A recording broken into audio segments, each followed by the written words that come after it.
Good afternoon, everyone. President Trump's powerful efforts to secure our homeland are working. According to newly released numbers, last month, Border Patrol saw a 93% decrease of illegal aliens crossing the southwest border between ports of entry from May 2024 under Joe Biden, when they encountered more than 117,000 illegal aliens. And this particular statistic is absolutely astounding. In the month of May, under the Trump administration, 0 illegal aliens were released into our country by Border Patrol. Let me say that again. Not a single illegal alien was released into the interior of the United States of America last month under this administration. Let's contrast that to Joe Biden's failed leadership, where immigration officers were wasting their finite time and resources processing dangerous illegal aliens for release into the United States. President Trump immediately terminated that reckless Biden-era practice that undermined the rule of law, jeopardized public safety and our national security, and diverted critical resources away from stopping deadly drugs and violent criminals from entering our country. That's the reason why not a single illegal alien was released into the interior of the United States in the month of May. And as a result, we now have a border that is reaching unprecedented levels of operational success. The efforts by President Trump to stop the illegal immigrant invasion and secure the border in this short amount of time represent one of the greatest achievements by a presidential administration in the history of our great country. With illegal entries being overwhelmingly halted, the Trump administration is dramatically ramping up efforts to arrest and deport all of the millions of criminal illegal aliens that Joe Biden let into our country over the past 4 years. President Trump has directed all of our ICE officers to do everything in their power to carry out the single largest mass deportation operation in history. Illegal criminals who are hiding in America's largest so-called sanctuary cities will be increasingly targeted for removal. Radical Democrats will no longer be allowed to shelter illegals who threaten public safety as part of their cynical efforts to expand political power, drain the American taxpayer, and artificially lower wages and steal American jobs. ICE officers are courageous heroes, upholding the rule of law and keeping our citizens safe. And they have the full and unwavering support of this president. In economic news, President Trump's pro-growth agenda is delivering for the American worker. Through the first 5 months of the Trump administration, real blue-collar wages are up nearly 2%. It's the strongest growth in nearly 60 years and a stark contrast from the negative wage growth seen during the first 5 months of the Biden administration. America is quickly returning to the successful formula of the first Trump administration: low inflation and rising wages. Once the big, beautiful bill is passed, this positive trend will only accelerate. Senate Republicans are continuing to push this critical legislation forward. The One Big Beautiful Bill will drive growth and supercharge the American economy. The Council of Economic Advisors found that the One Big Beautiful Bill will raise take-home pay by nearly $14,000 for a year for the average family of 4. The CEA also found that the One Big Beautiful Bill will increase wages as much as $11,000 for the average worker in America. The One Big Beautiful Bill expands the child tax credit and makes it permanent for more than 40 million families with children. And the bill will deliver no tax on tips, no tax on overtime, and substantial tax cuts for our incredible seniors. Simply put, the One Big Beautiful Bill is a massive win for middle-class Americans. When nearly 80 million Americans sent President Trump back to this White House, they were doing so expecting these popular policies to be enacted.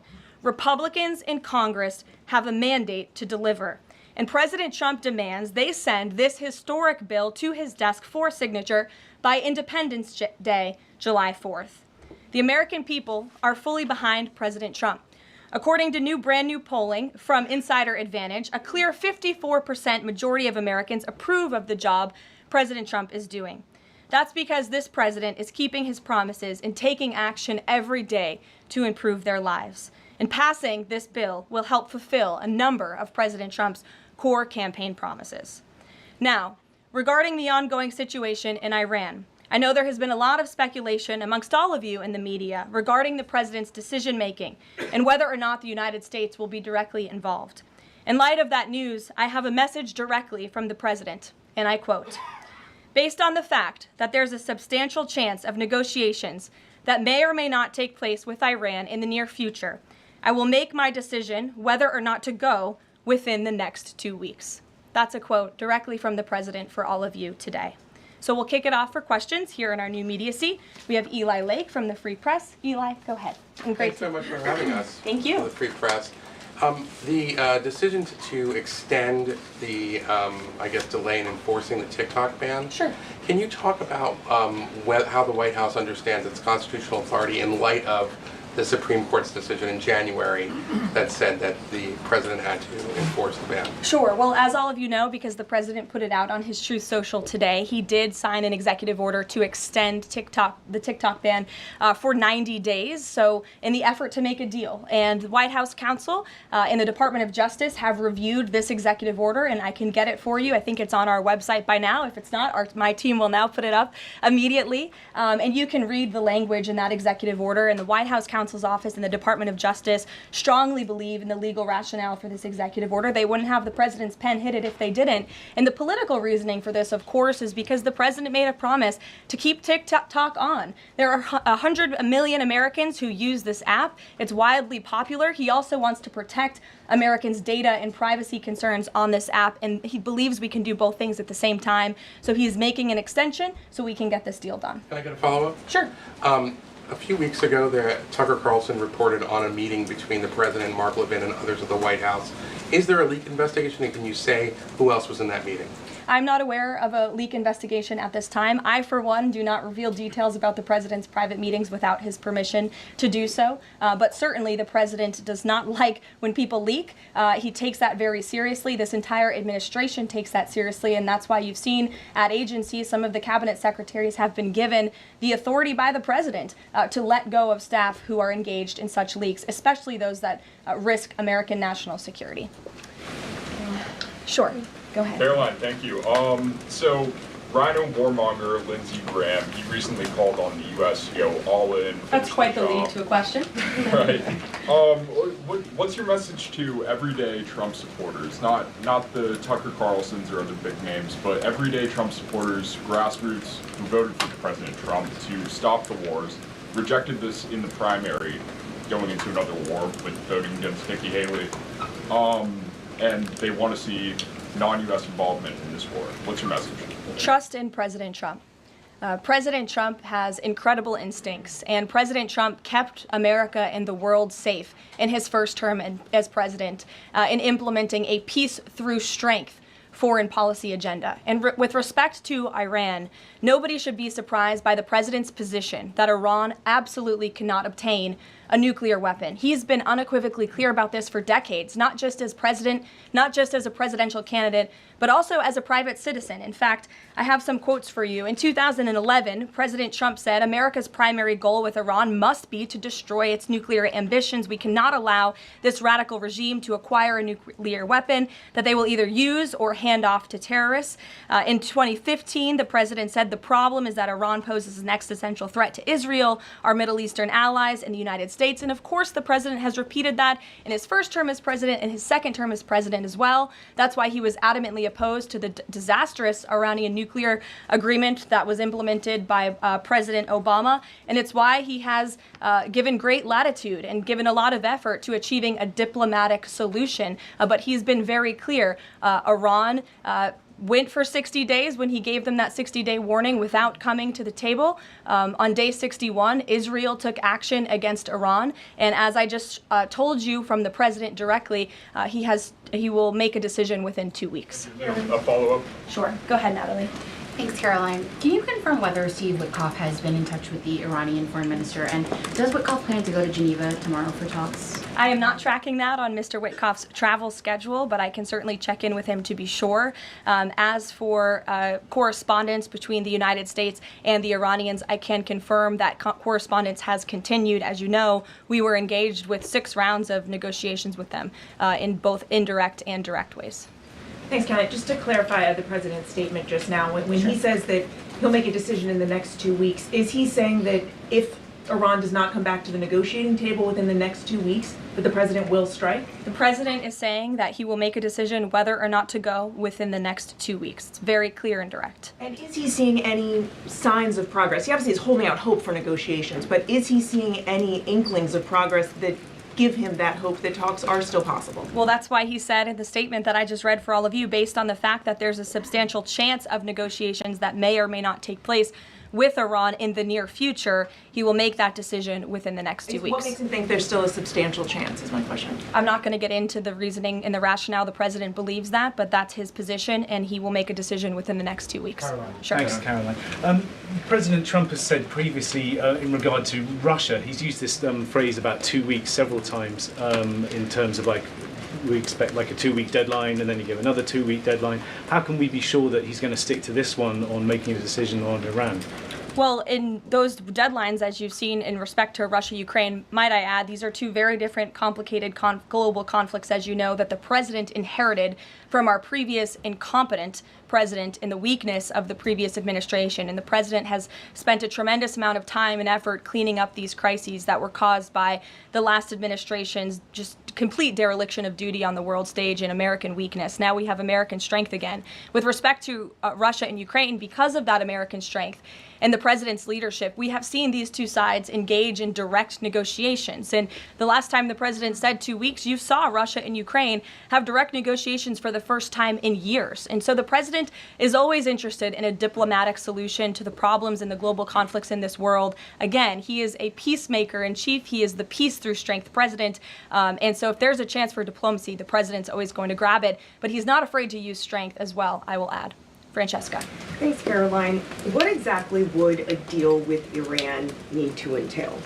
No enrichment of a uranium, and it would absolutely not, Iran is not absolutely not able to achieve a nuclear weapon. The president has been very clear about that. And by the way, the deal that Special Envoy Witkoff proposed to the Iranians was both realistic and acceptable within its terms. And that's why the president is sent that deal to them. To follow up on what you told Natalie, are the talks that the United States is currently having with Iran direct, or are those through intermediaries? And if so, which countries are acting as the intermediary right now? Out of respect for the ongoing discussions and negotiations, I am not going to get into the details of them.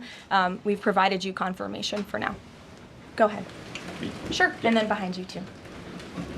Oh, okay. So thanks. Sorry. On the topic of negotiations and talks, does the president have any hopes or specific expectations for the talks tomorrow between European foreign secretaries and their Iranian counterpart?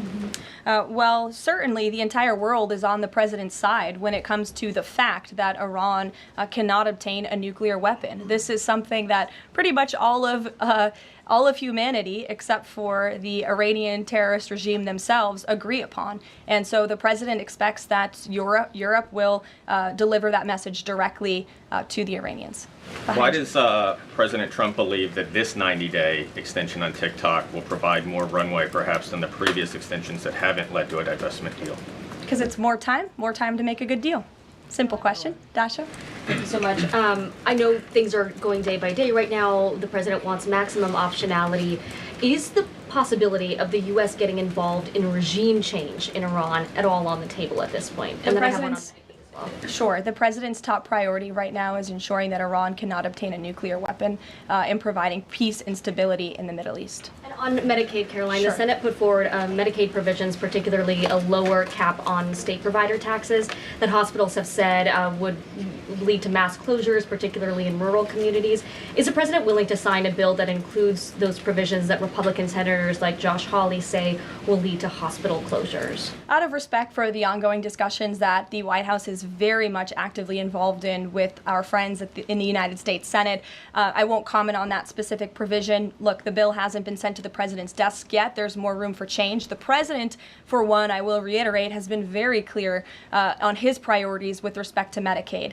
He wants to see waste, fraud, and abuse ridden from the system to protect it for tax-paying citizens who deserve those much-needed benefits. He wants to prioritize the sick, the needy, the poor in this country who deserve those benefits, not the 1.4 million illegal aliens who are receiving them. And he wants to make sure this one big beautiful bill kicks those illegal aliens off of this program to preserve it and protect it and strengthen it for the American people. And the president has been very clear in that message to his friends in the Senate. Jackie. Thank you, Caroline. Sure. Logistically, if the Iranians are getting to Geneva, does that mean they've found a way to get to the White House? I am not going to get into hypotheticals, but as you heard from the president yesterday, they have expressed interest in doing so. There's a lot Philip. of pressure on the president to come to the aid of Israel. There's a lot of pressure on him to finish the job with force. How is he balancing the concern that if he doesn't choose to do that, that it would send a message to Xi Jinping about the U.S. commitment to Taiwan? Well, the president enjoys a very respectful and cordial relationship with China's president. He has long maintained that, even in his first term. And China and the United States share many strategic interests, both in terms of economics and also, of course, global affairs and foreign policy as well. However, when it comes to balancing these different viewpoints, the president is balancing a lot of viewpoints, and he is listening not just to other world leaders, but to his advisors and to people here in the country and the American people too. And I think that's what makes this president such a great leader, is his ability to listen and make a good decision on behalf of the American public based on his instincts and his experience. Don't forget, this is a president who was here before, and the world was a much more peaceful and stable place when he left office than when he came back in after the past 4 years of complete incompetence by the previous president. Philip, go ahead. Thank you, Caroline. Two quick questions. When the president says Iran is very close to a nuclear weapon, is he relying on U.S. intelligence or intelligence sharing from an ally to make that assessment? It is a fact, and the United States government maintains this fact, that Iran has never been closer to obtaining a nuclear weapon. And then if the U.S. were to take some type of military action, would the president go to Congress to seek war authority? I'm not going to engage in hypotheticals. I gave you the statement from the president. He'll make a decision within 2 weeks. Thank you, Caroline. Sure. Go ahead. Thanks, Caroline. Mary and then Elizabeth. Two questions, one on Iran and then the second on something Jasmine Crockett said this morning. So given that we know the Iranian government did order an operative to assassinate the president, is there concern that Iran might respond with non-traditional military ways to some kind of strike on Iran, such as another assassination attempt? And has the Department of Justice looked into this last attempt on the president's life? I believe Secret Service and the FBI have looked into the 2 assassination attempts that took place against the president, both of which were sad days in our nation's history. So I would defer you to the Department of Justice on where those investigations stand. But as for your question regarding Iranian retaliation, I'm not going to engage in hypotheticals again, but I can assure the American public and the world that this administration is prepared and ready to defend American interests and assets, not just in the region, but here on our homeland as well. Thank you. And then really quick on Jasmine Crockett, she said, I believe, that Trump supporters are mentally ill before calling for bipartisan support against the president. Can you respond to that, especially considering she's a rising star in the Democrat Party right now? She is a rising star. It's quite something to behold, actually. I hope that she continues to be a rising star for the Republican Party, at least. I think it's incredibly derogatory to accuse nearly 80 million Americans of mental illness. The last time I checked, Jasmine Crockett couldn't dream of winning such a majority of the public as President Trump did. And the America First movement, which President Trump has built, is filled of hardworking patriots, the forgotten men and women, business owners, law enforcement officers, nurses and teachers, and middle America, as we all know, from where you all grew up, outside of this beltway. That's who makes up this president's movement. And Jasmine Crockett should go to a Trump rally sometime and she can see it for herself. Jennifer. One on North Korea and one on China. Sure. On North Korea, they launched some rockets into the ocean today. What does the White House make of that? Do you read any meaning into that timing of that launch? And then on China, do you have any reaction to Xi Jinping's offer of intervening in Iran diplomatically? And are you seeing any signs that China would get involved militarily to support Iran? I don't believe we're seeing any signs of that at this moment in time. As for Xi Jinping's offer, I will leave it to the president to respond to that himself. As for your question about North Korea, we are monitoring the situation. The Trump administration is in close contact with our new South Korean counterparts as we work together to deter our adversaries and preserve a free and open Indo-Pacific. And no matter where, our adversaries and our allies alike know that President Trump will not tolerate threats against our interests on his watch, even as he works to resolve the wars that he inherited. Question. Alex, go ahead, and then I'll come to you. Thank you. Is the president concerned about the economy if farms and hotels, et cetera, struggle to find workers? The president's always concerned about the economy. That's on his mind every day. He wakes up, he checks the markets, he checks wage growth. As I pointed out, it's a record high today for middle class and American workers. So the president's always wanting to ensure that we have a strong and robust economy for the American people and worker, and we do. As for the specific concerns regarding jobs, look, the president has made it very clear we need to remove public safety threats from the interior of our country, and that remains the focus and the priority of this administration when it comes to deportations, no matter where somebody works. If they're an illegal alien rapist or murderer that was allowed into this country in the past 4 years by this administration, the American people want those types of criminals to be deported from our country, and that's what the president is backing ICE to do. Thanks. There was an apparent skirmish between the Chinese and the Philippines in the South China Sea. Just curious if you had any reaction to that, and if the steps you're taking towards the Middle East right now are reducing your capacity to deal with that situation. I believe that happened as I was preparing and coming out here, so we'll get you a response to that. Certainly we have one, and our teams are always monitoring situations all around the globe. Okay, and then one more just on Iran. Just over the past 24 hours, we've seen some Israeli strikes on Natanz, Isfahan, and Kondab nuclear facilities. Is there any assessment just of how effective or what the result of those strikes will be? What I can share is that the IDF and Israel, I think, have exceeded a lot of people's expectations in their ability to really hinder Iran's nuclear facilities, but also they've taken out key people in the Iranian regime's leadership as well. So this is something, of course, we are monitoring and watching every day, and the president was just in an intelligence briefing. He continues to be briefed by his National Security Council, and he will throughout the duration of this war and conflict. And he also remains in constant communication with our Israeli counterparts, most notably Prime Minister Benjamin Netanyahu. Kristen. Thank you, Caroline. We have heard from a number of U.S. officials who say that Iran doesn't want to make a deal, that they are just stringing the United States along. What is to say that they are not going to continue to do so if we continue to give them extensions, now 2 weeks before 60 days? Look, Iran is in a very weak and vulnerable position because of the strikes and the attacks from Israel. And with respect to the president's statement, I shared that with all of you. And he has been very direct and clear. Iran can and should make a deal. We sent a deal to them that was practical, that was realistic, or they will face grave consequences. Why is Steve Witkoff not participating in the talks this week? I can ask Mr. Witkoff why he is not. Thanks, Karoline. Does the president object if Israel attempts its own operation against Fordo in the next 2 weeks? I won't decide that for the president, nor will I share that here. I'll let him speak to that. And then just another one. Iran is apparently warning Europeans that if struck by the U.S., it may withdraw from the nuclear proliferation treaty. That would result in throwing out inspectors and taking the program dark. What does the president think of the value of having Iran as a full signatory of that treaty?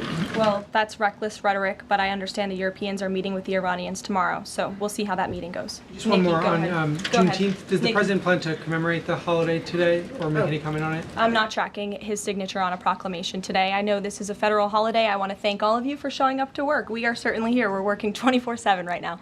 Nikki, go ahead. Actually, that was my question. Will he plan to mark Juneteenth in any way, either today or with an event later on, maybe next week? Sure. I just answered that question for you. Go ahead. Thank you very much, Caroline. The fact that this president is giving some time and space for diplomacy, another 2 weeks, does it mean that the president is trying his best to avoid a direct conflict with Iran? I think the president has made it clear he always wants to pursue diplomacy, but believe me, the president is unafraid to use strength if necessary. And Iran and the entire world should know that the United States military is the strongest and most lethal fighting force in the world, and we have capabilities that no other country on this planet possesses. Owen.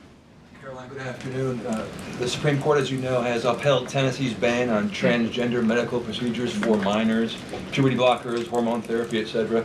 The White House reaction to that, please. That's a huge victory for America's children, and it's obviously something this administration believes strongly in, that young minor children should not be allowed to be subjected to chemical castration and mutilation. The president himself has taken very strong orders, or has signed very strong executive orders on this, and we are grateful for Tennessee's efforts to protect our children, and we are grateful the Supreme Court ruled on the side of the law, but also on the side of protecting America's innocent children. Elizabeth, go ahead. Sorry, I skipped you earlier. Okay, thank you so much. Secretary of State Marco Rubio announced new vetting procedures on student visas. Will this serve as a model for vetting other foreign visas? For all foreign visas, yes. As you know, the president signed an executive order, I think it was one of the first he signed in the first week, to strengthen our vetting requirements and our vetting system here in the United States for all visas. He directed the Secretary of State to do that. There was a pause in some of that vetting, as you all know, recently, especially with respect to students from some certain countries. But the vetting has continued, and it's stronger than ever before. As for specifics on how the vetting process has changed, I would defer you to the Department of State. As you know, they're in charge of things like that. Thank you. To what extent is this 2-week delay with Iran the result of interventions by the likes of Tucker Carlson, Marjorie Taylor Greene, or the entreaties of European leaders who want a de-escalation? Look, the president hears all voices across the country, and he makes decisions based on his instincts. And he has always said diplomacy is his first option. And is he still planning to attend the NATO summit next week? He is, yes. We will be departing from Washington on Monday morning, and hopefully we'll see some of you there. Kayla. Thanks, Caroline. Oil prices have been spiking over the last week. Is the president watching the oil market, and is that factoring into his decision-making in the Middle East? Again, as I said to, I think, Alex's question previously, the president is always watching, and this administration is doing more than any in history to bring oil prices and gas prices here at home down for the American public. They have been plummeting since President Trump's inauguration because of the executive action and the federal action this administration has taken on the home front. But yes, of course, he's paying attention and monitoring that. But as for whether it's weighing into his decision, there's a number of factors that, of course, are, and as I said, he will make that decision in the next 2 weeks. Can't reiterate that enough. Ouija. Caroline, thank you. With regard to a potential deal, Iran has said it will not negotiate under duress. Does the president believe there should be a ceasefire in these next 2 weeks as the U.S. tries to broker a deal? That's not what he said in the statement he dictated to me, so I won't get ahead of the president or add anything additional to the statement that he gave me the liberty to share with all of you. And then just to follow up on how close Iran is to a nuclear weapon, can you clarify when the president said a few weeks away, did he mean obtaining enough enriched uranium to start building a weapon, or did he mean Iran is a few weeks away from completing the production of a weapon? I'm glad you asked that, Ouija. It's an important question, and it's one, frankly, the media has been getting wrong. Let's be very clear. Iran has all that it needs to achieve a nuclear weapon. All they need is a decision from the supreme leader to do that, and it would take a couple of weeks to complete the production of that weapon, which would, of course, pose an existential threat not just to Israel, but to the United States and to the entire world. And that is something that the entire world, including countries like Russia, is in agreement with, that Iran should not and cannot obtain a nuclear weapon. And that's why the president believes that, and he's believed that, again, not just his political career, but frankly, his entire life. So it Michael. sounds like it's the former, just to be clear. Correct. That they have the components. Okay, Correct. thank you. Michael. Caroline, as we look forward to the NATO summit next week, Spain right now is threatening not to oblige the president's request for all NATO countries to spend at least 5% of their GDP. Does the president take issue with this, with Spain right now? I didn't see Spain's comments. I'll make sure the president sees them, and I can assure you he wants to see all European countries pay their fair share and meet that 5% threshold. It's only fair considering the American taxpayers have given a significant chunk of money to the tune of billions of dollars to support our mutual interests and our assured defense. So I will let him speak to that, but he's made his priorities for our European allies quite clear, including Spain. Thank you, Caroline. One last question. When it comes to the president's position on foreign policy in general, is there a phrase that the White House has coined? Is there a Trump doctrine? Does the president like to talk about this? Anyone here in the White House talking about this? And if so, if there is something akin to a Trump doctrine, how would you define it? America first, always. And with that, I think I'll leave you. I know there's a lot of news in the world right now. As you know, our team is always here to answer your questions, and the president, I am sure, will take more questions from you guys at some point this week, as he always does in the effort of transparency. I appreciate your being here on a federal holiday, and we'll see you later. Thank you. Thank you, Caroline.